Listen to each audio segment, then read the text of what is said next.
Welcome back to the Long View. I'm Julian Zelizer, and I am here with Jonathan Cohn of The Bulwark. Welcome back. Hey, good to be here, I guess. I don't know. I never know when we're going to discuss if it's good or bad. But let's see. I mean, now we have Medicare and Medicaid, the Affordable Care Act, and TrumpRx. What is TrumpRx, and what are your thoughts on how effective it might be? Yeah. So, what is TrumpRx is a fascinating question because, if you hear the White House tell it, TrumpRx, I think this is not a direct quote, but I'm pretty sure they described it as like the greatest, biggest innovation in drug pricing and maybe healthcare, in the history of the known universe and added dimensions, which obviously it's not. TrumpRx is a website. It is a clearinghouse where if you go there and you can find some medications listed, where basically the website will take you to a place where you can then buy the medication at a cash price. At a certain lower price than you might find elsewhere. The idea here is basically, most people in general, historically, when for the last 20, 30, 40, 50 years, when you got your prescriptions, you'd go to the pharmacy, you would fill it, and you're kind of at the mercy of that price. If your insurance covered it, great. If not, you had to pay for it. And of course, you were also paying out-of-pocket costs. Depending on your kind of coverage, were you Medicare, private insurance, were you paying co-insurance or co-pays, what the drug listed for, what your insurance company had negotiated for, the price could be all over the place and sometimes, quite expensive, frequently quite expensive. People couldn't afford it. So for a while now, there have been these sort of efforts to kind of just sell, recently, last 10, 15 years, especially 10 years, a number of efforts to sell drugs directly to people on websites. They're the most famous, I think, is the one that Mark Cuban runs, Cost Plus Drugs. There's also GoodRx, probably just as famous, actually. And then some manufacturers have started selling drugs directly to people. And sometimes you can find the drug pretty cheap, though. The Mark Cuban site's really good, actually, and so is GoodRx. I mean, in general, my advice to you, if you have high drug bills, check out GoodRx and Cost Plus Drugs when you can. You might find cheaper drugs there. So what TrumpRx does, it basically lets you go to TrumpRx, and TrumpRx will take you to one of those websites. And by itself, that's like not really that big a deal. It's not bad, great, to have that website for people. Maybe more people are aware of it. More people can check out these prices. I will say, as a good government person, I'm not wild about this idea that we have a government website that is basically an advertisement for Trump. I mean, that's not the way it works. I mean, when they created the Medicare drug Part D benefit in 2000, the Medicare drug benefit they have today, they didn't call it Bush Care because it was under President Bush. And although we all say Obamacare, there's no government document anyway. If you go to the website, it's healthcare.gov. I mean, you don't usually just associate with the president. And of course, that's not an accident. I mean, this is this administration. They put their name on everything. Everything's a branding exercise. And that's really all the website itself is it's putting a kind of Trump brand on a website to take people to get, prices and shop around, that they could already get. Now, behind that, as Trump has been making these, and this is where it gets super complicated and unclear, but Trump, as you may know, if you follow this, has been going around to drug companies and saying, I want you guys to lower your prices and I'm going to make some deals with you. And then you're going to sell these drugs at lower prices. So some of the drugs that are listed on TrumpRx reflect those prices. And if I was going to say, what is the contribution Trump has made to drug prices, I'd say that more than the website itself. Now, how big a country? Well, that's a whole other question. It's weird. All these agreements are confidential, so we don't really know who's agreed to what or said what. We're kind of left to kind of guess and see what prices are out there. And people have sort of tested the drugs, say, that are available at TrumpRx, and it's only like 40 or 50 drugs right now. Maybe it'll grow, but it's not a lot of drugs. For the most part, some of the prices, it doesn't, for most of the drugs, they're not cheaper. You can actually find cheaper elsewhere. You might actually end up spending more. Again, it gets complicated because it depends on what kind of insurance you have and how it goes into your deductible. I would say the one place where his agreements do seem to be having an impact, there's two, one is the weight loss drugs, the GLP-1s. Ozempic, things like that. And the others with infertility drugs. He got them, they got lower prices. Not coincidentally, these are two areas where there's a heavy traffic of people paying cash for the drugs because insurance doesn't cover it. Because when you have insurance, usually the insurance company is going to probably get you a better price. But for those drugs, you might be able to get lower prices. Trump may have helped bring those prices down. But even there, it's not clear because we don't know the terms. I mean, it's all secret. It's bonkers. And you know about this, but it's not how government works. Like, you don't have like the president off making a secret agreement that may or may not be binding and may or may not be based in reality. And we don't know. It's been months. They sort of announce these things and we're supposed to take on their word that somehow they brought prices way down. So long answer to your story is TrumpRx is maybe possibly a way to get to some lower drug prices, mainly on infertility and weight loss drugs, but it's not actually clear that's the case. And then I wanted to turn to you wrote two pieces which are really interesting, connecting immigration policy and deportation to healthcare. Um, Maybe you can start by talking a little bit about the piece on Haitians and refugee policy and how all this affects the care that people will receive in this country. Yeah, yeah. So, I mean, I think we've all heard, right? We've seen and heard how Trump talks about people from what he calls shithole countries. I hate even saying that. I think it's like so awful to even refer to a country as a shithole country, but whatever. We know who he's talking about, right? He's talking about places like Somalia, places like Haiti. You can draw what conclusions you want based on what the people from those countries look like and specifically their skin color. But he is constantly saying that we have let too many of these people into this country, not just as illegal immigrants. So I mean, there's undocumented immigrants, illegal immigrants, but on top of that, big when Trump and his allies and when Vance and Stephen Miller talk about what they consider illegal, they also actually meet people who are here legally and were let in at various points, a lot, especially during the Biden administration, but also Obama, as refugees for one reason or another. And these are the ones who, it's the Somalians, the Haitians, to hear them tell it, they're lazy and they're soaking up all these welfare benefits. They don't contribute anything to American society. And I mean, Trump has used words like dirty and filthy, which again, I just, to hear an American president even talk about that, like about anybody, is just, I think we've become, used to it. And like, we shouldn't. That's shocking language. But put that aside, because I do think, there's a kind of message here, which is these people are a drain on our society. They are a burden on our society. At worst, they're criminals. At best, they're just, soaking up your taxpayer dollars. And we need to get rid of them. And there's one group of these people that I happen to know a lot about through my work on healthcare, partly from having grown up in South Florida, and still having a lot of family in there, including aging relatives in South Florida, a lot of friends who are going, are older.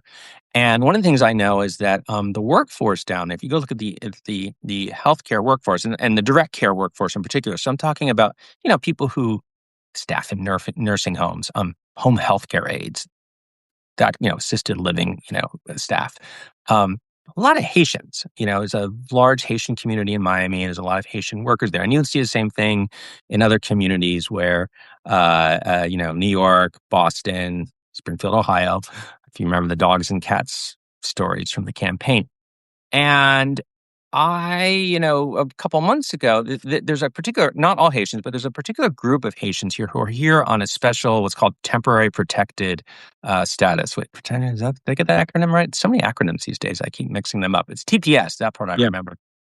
And basically, this is a longstanding provision of American immigration law that says the federal government can award this special status to people whose, they're here and their homeland it could be, it's dangerous to go back because of violence, war, natural disaster, all of which you can apply to Haiti since 2010, following that massive earthquake there, which people may remember killed like 250,000 people, leveled the country's infrastructure. It's a hard place to survive right now. So people who are here were told you can stay legally. This is completely legal, and you can work here.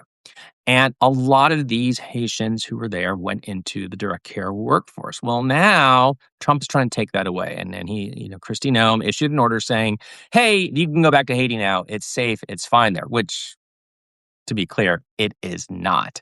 And uh, and obviously sending these people back. I mean, if you talk to these refugees, I mean, they literally don't know where they're going to go. They worry about surviving. I mean, people are kidnapped on the street all the time. Children, women, people are killed. I mean, it is a difficult place just to survive.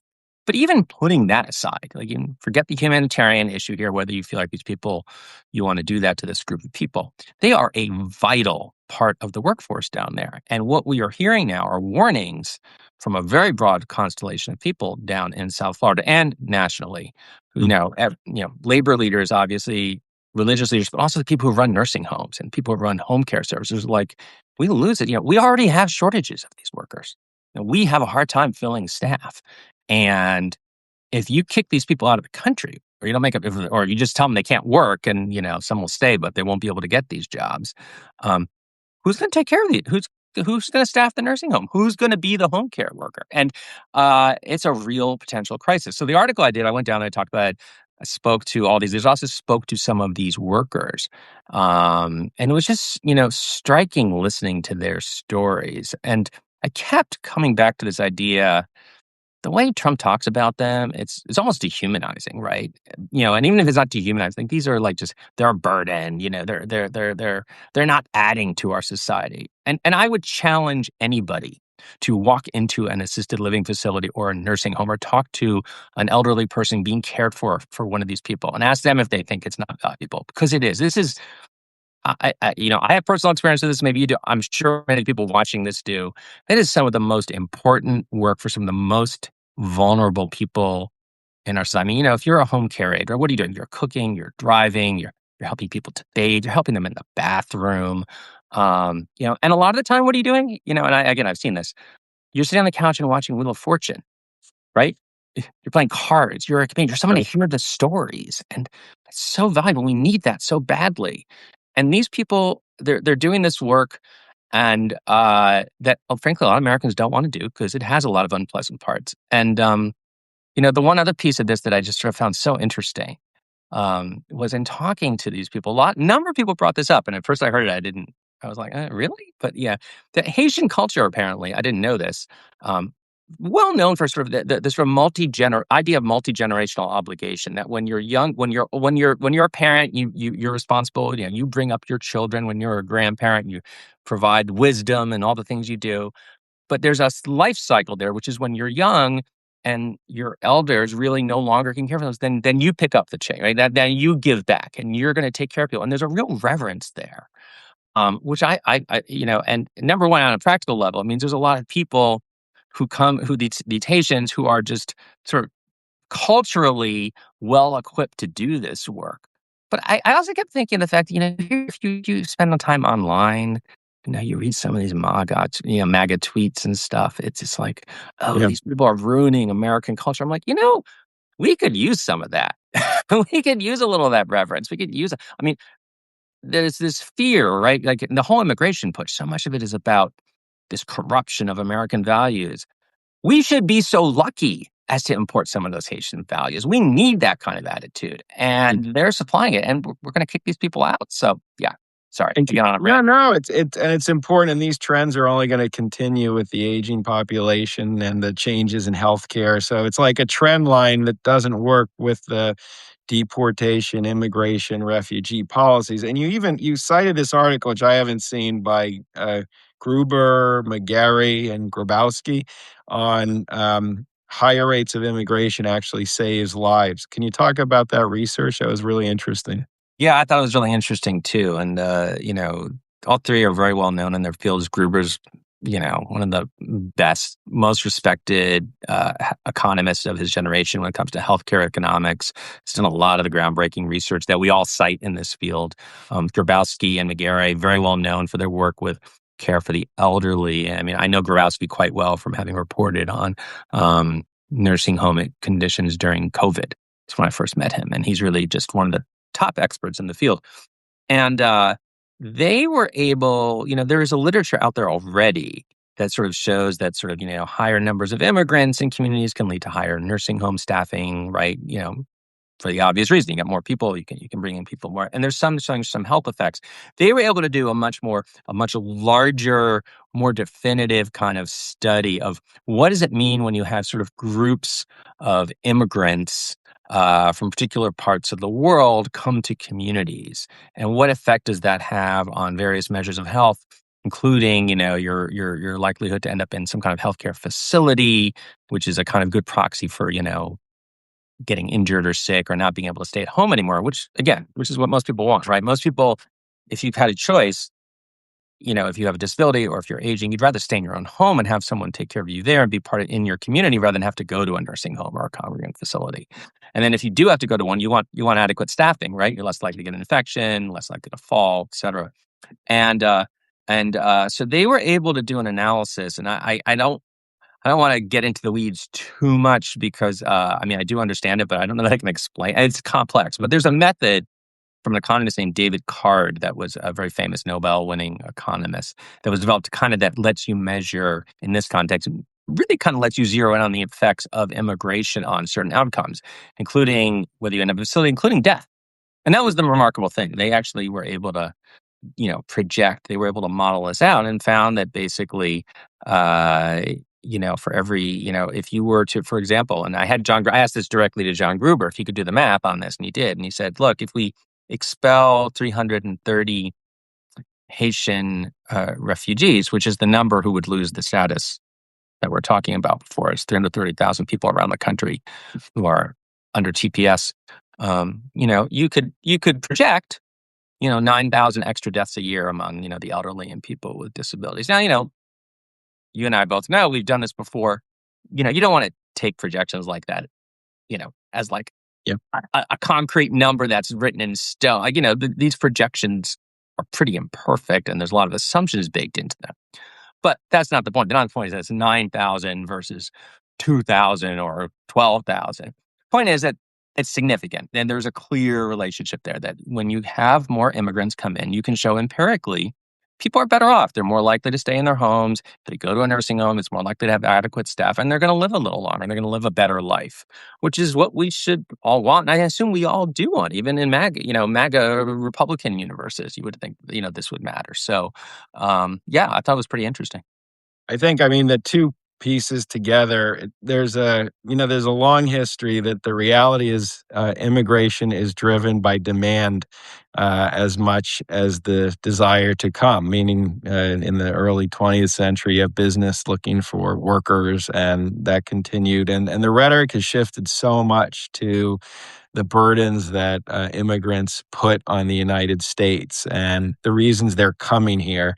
I think this is really interesting in healthcare, very specifically in terms of kind of what what they provide, and not marginal services. We're talking about life and death care, and it's really, I think that the two pieces make that point effectively, as does that article that you said. I want to turn to one different issue, and of course, thank all our subscribers who are watching. It's nice to see such a big group today, and we appreciate your support for our conversations. And of course, as always, paid subscribers, thank you for allowing these conversations to take place and to continue. And if you might consider flipping your subscription to a paid subscription, we certainly both appreciate that, and the support allows this to all happen. I want to turn to measles. A year and a half ago, 2 years, it's not a subject I thought we would talk about, but South Carolina is experiencing a pretty serious measles outbreak. Can you talk about what's happening, what we know, and what people think is the connection with vaccinations? Yeah, measles is back, baby. Woohoo! I'm sorry, I don't want to Yep. laugh at that because No. I think one of the problems here is that there's this sense very much conveyed by the top leadership at Department of Health and Human Services and Secretary Kennedy that measles is no big deal. And it's funny, and it is a big deal. People die from the measles. Before we had the vaccine, 100, years leading up to the vaccine, 50s and 60s when it was introduced, and then we started distributing it. A couple hundred people died a year from the measles, and many more got sick and needed hospitalization. It's a very serious disease. Most people will be okay after about 2 weeks, although there's no picnic for those 2 weeks. but it can lead to pneumonia, swelling of the brain, permanent disability. There's this, one condition where there's neurological damage that appears many, many years later. Someone just died from that, from a childhood exposure from measles, and preventable. We have a really effective vaccine, that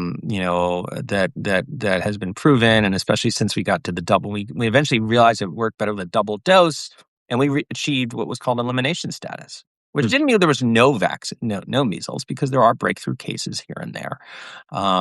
And in addition to that, there are always some people who don't vaccinate for one reason or another. And we would get cases, but the reason we would get cases is there are other parts of the world where there are still measles in circulation. Someone would go or someone would come from there and bring it back here. And it's very, very, very, very contagious disease, very easy to get. I forget what the figure is, but the amount of time it lingers, in a room is quite long, or on a surface. And, the difference is when you have high levels of vaccination, most people are vaccinated, and that case comes in, it's not going to spread very far. Maybe a handful of people in a community, if you're in a community that doesn't have vaccination, but it's going to stop. We now, unfortunately, have gotten to the point where we have many more of those communities with low vaccination. And then kind of layered on top of that, we have a just generally declining level of vaccination among, the population. And so now it can jump, right? Now it can spread. The fire has kindling. And that's what's happening in South Carolina. We've seen cases explode. I have not heard this week's update. As of a week ago, they were getting more than 100 cases a week. Last year, we had a record number of measles since it was in niche status. We were going to blow that away easily if this continues. There's a graph, you can see it in my article. It's out there in a million places where you sort of see measles cases, this is last year, which is already kind of scary. And then this year's, I'm trying to do this here. I'm not, might be getting left and right wrong from the standpoint of your viewers, but basically, it's shooting up very quickly. And by the way, not just South Carolina. I was in Florida reporting that story on the Haitians. There were a bunch of headlines about outbreaks in Florida, 3 different ones I recall specifically. One was in northern Florida, and there was some speculation that it came down I-95. Literally, somebody who was in South Carolina drove down on 95, stopped at a truck stop or a restaurant or whatever, and it started spreading in northern, I think around Jacksonville, maybe. There's one in a community in central Florida, and then there's a university in southwestern Florida, Ave Maria University, that has a big outbreak going. And it's popping up there. We got cases in California, we got cases in other states, and this is what it looks like when the measles come back. And once it comes back, it's not that easy to get on top of it. And it's just it's depressing. I mean, this doesn't have to happen. This is preventable. There's no reason. I talked to a number of people, one of them, as one of them said, there's just no reason we should be having measles outbreaks like this in a modern society. There's no reason. We know how to stop it. We have it. And we should be, we didn't have this 10 years ago. We didn't have this 5 years ago. And that was the most shocking thing was, this brings it around to, the leadership. But, they asked one of the CDC officials who Robert F. Kennedy had appointed, whether he was worried about, losing elimination status, because that's what happens. The official elimination status, you lose it when it's circulating. He's like, well, it's the cost of doing business. And that was, you can't do anything. It's cost. And there's no reason this shouldn't be happening. And this is where, even though the federal government, and we're almost out of time, but provides guidance, the kind of authority and gravitas that would come from a Secretary Kennedy having a different position would really matter in terms of confidence that people have or incentives to take the vaccine, to get the vaccine. Yeah. You may remember from last year when there was the outbreak in Texas, and Kennedy was grudgingly saying the vaccine was a good idea, but he only said it a few times, including some that were written, and I to this day question whether he actually wrote that or was sort of written by somebody else in the government, sort of told to put his name on it. And he was also out there saying, well, but it should be your choice, and we have alternative therapies, and just generally continuing to talk down vaccines. And I saw Mehmet Oz, Dr. Oz, who's the head of Medicare and Medicaid Services, was on one of the Sunday shows. I want to say Face the Nation. I don't remember which one it was exactly, and was asked directly maybe it was Dana Bash on CNN. She asked him, about measles and vaccines, and Oz said, "Well, we've been, Secretary Kennedy has been very clear that vaccination is the best strategy." And her reaction was, "Oh, come on," and which was exactly the right reaction, because I mean that's not at all. He isn't actually. I have not heard him.